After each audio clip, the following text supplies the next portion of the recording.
You're not excited to talk about work reform again, Peter? No, I am. It's just recording, man. Oh, we started. Sorry. We're doing the intro now. I didn't see that. Already did. Okay, right. Oh, oops. So do you want to start with, so I've got two stories. One will infuriate you and one will give you a glimmer of hope that I will dash. I think there's the Elon Musk one. Is that the first Guess which one that is? And the story about that remote working isn't affecting productivity. Yeah. Oh, let me start the timer here since I didn't do that last time. Yes. Oh yeah. Thanks. More should bitsy. Start it. More BTS. So remote work doesn't seem to affect productivity, a Fed studies finds. Yeah. Would you like to gloat, Peter? No, because I know what you're going to do. Is like you're going to assume that I assume that it means a negative. Oh, you think it's positive? I read the article. I did actually think it was. I did think I was going to be like, see, told you so. But actually, no. It's saying it didn't affect it either way, plus or minus. And they measured the productivity levels in different industries, adjusted for like post 2020 effects. And it was basically the same. Yeah. So, which is great, which is absolutely wonderful, I think. And it means you make your conclusion. There's another piece of good news out of it. Well, it's good because it means that people working at home anybody who thinks that people working at home is bad, they're wrong, probably. But on the other hand, all the people are going like, yeah, remote working is the solution to everything. I was also wrong. I think the conclusion I got was that the benefits that people get that obviously are going to make them happier from working at home doesn't make them more productive, which puzzles me a bit, but whatever. So having a better life doesn't make your employees. And it only talked about productivity benefits. It didn't talk about whether you were happier or that's what I mean. Any of the other potential positive impacts. Being a happier human being doesn't make you more productive at work. Well, it didn't say it made you happier either. Well, I think we can assume that much, can't we? Like if you want to work at home. I want to see a study. Okay, right. so a big problem, a huge problem actually that we're seeing. Like, can you guys hear me? Because sorry. Okay. Peter, what were you saying about the? Shut up, Mike. God, a big problem, a huge problem actually that we're seeing is that local businesses in metropolitan areas are taking a hit and closing shop because there isn't enough foot traffic during usual rush hour lunches like there was pre-COVID. So these businesses endured COVID, and then they were like, oh good, everything's going to go back to normal now. Nothing went back to normal, and now you have mayors of major metros like coming at these companies being like, you have to bring your workers here because the city is losing too much money. And it's funny because the only person who's punished there is the fucking worker, right? Like the workers are currently saving a bunch of money by staying at home. They're cooking more. They're not going out for $8 coffees, right? They're not having to pay as much gas or maintenance or like tickets for the metro or whatever. And the only people who would benefit, it's definitely not the companies. This proves that the companies do not benefit from this. The only people who benefit is the city, right? So city officials through taxes, and the businesses. That kind of sucks that like, wow, you really got shafted here, but like tough. That's just tough for you.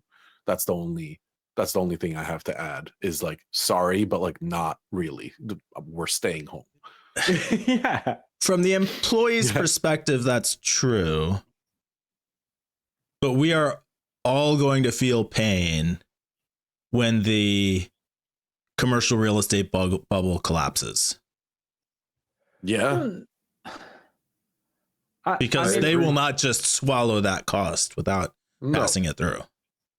That's not a reason to go do it. I'm just saying a lot of people are going to be affected. Yeah, and I think that there's a ticking time bomb with these leases, right? Like Yes. most companies haven't gone out of their leases. Yeah. If anything, they've like subletted, or they're just like paying it off, and or paying the penalty, making that company more money. Eventually, time's gonna run out. Major multi-million-dollar leases are going to run out, and Mike is right. Like we do not know what the effects are, and I suspect. Oh, prediction time. I suspect it will be between 2025 to 2026 is when we're going to start hearing about this seriously. Because people signed 5-year leases in like end of 2019 and into 2020, right? For 5 years of business. COVID occurred, and some are still on the hook for that lease. And we're going to see what happens. It's going to be really interesting. Facebook, who paid what was it, 70 million? I forget, X million to get out of their 12-year lease. So, Mike, I like the fact that you said that the bubble is going to burst earlier. Mm-hmm. I think there's no debate about whether we're actually in a bubble at the moment.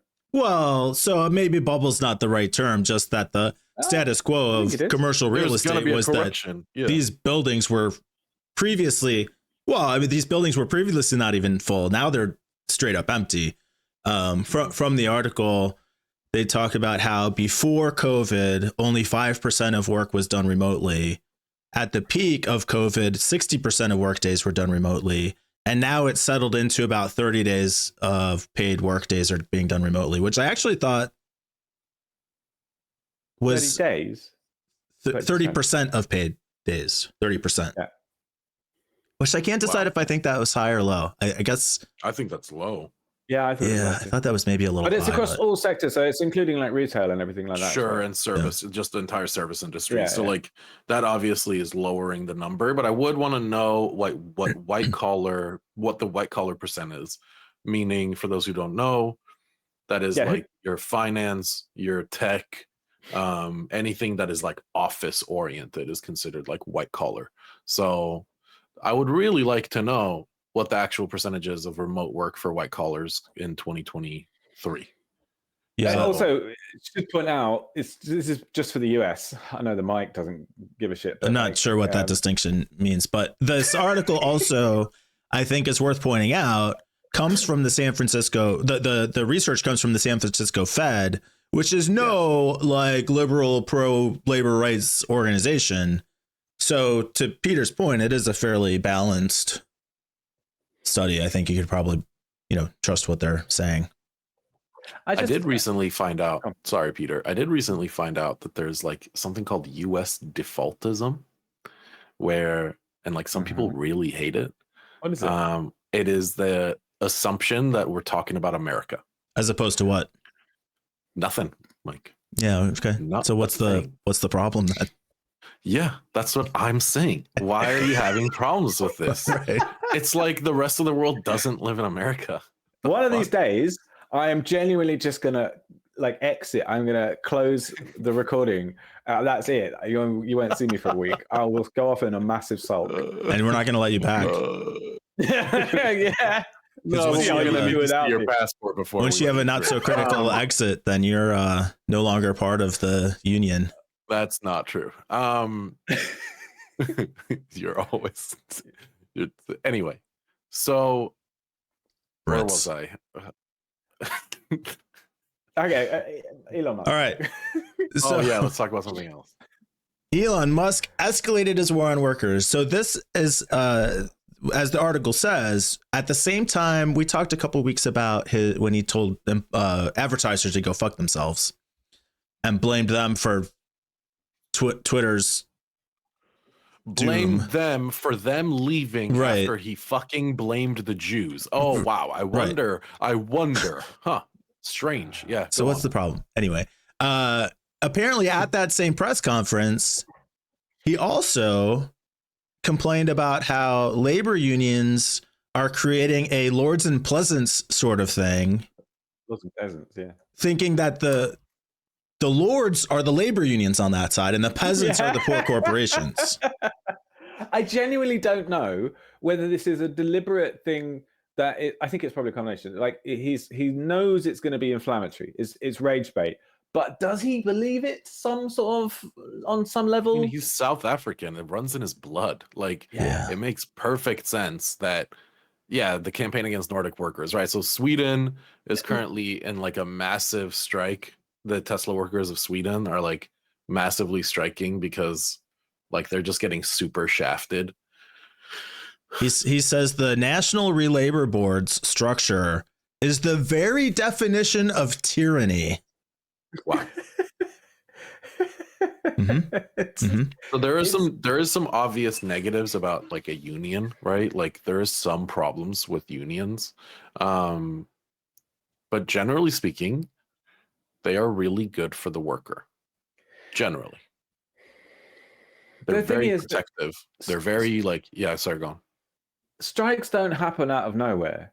It No. takes a lot of momentum for a strike to happen. It takes a persistent shitty situation for over a long period of time. Blanket shitty, right? Like covering all workers basically, or near all.